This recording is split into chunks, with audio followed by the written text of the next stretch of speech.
Tas bija 1936. gads. Apkopēs Juris mīlīgi klausīt zemto. Un te pēkšņi, kur gadījās, kur ne?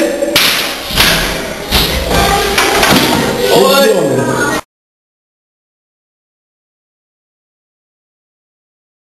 1954. gads Daugavpils vidusskola. Bērni raksta pagarinātajā grupiņā mājas darbs. Otrais veids, kā nomirt. Apjot palu, iesit tev pa vēru.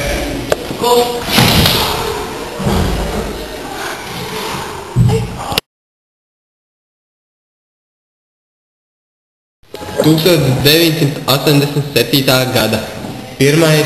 septembris. Mazais pirmklasnieks atnācis no bērndārza uz skolu iet.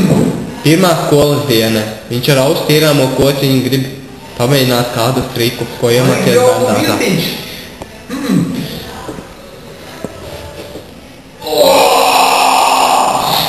455. veids, kā nomirt.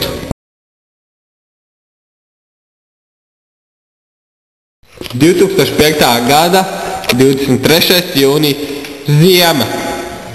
Puikam vasaras darbi vēsturē. Kāds dabūja Romas impērija? Nezinu. Kāds sākās cilvēku miršana masveidā pēc Kristus laikmetā? 12. gadsimtā.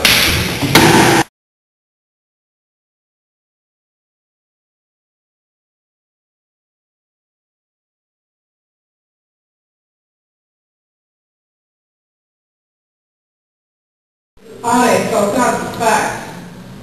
Vai tas ir klusteņam, protams, šis peņķels, kā mēs sakam, jā, tas klustoties visu laiku, ziniet, to arī tāpat var iedarbināt, jā, tas zobras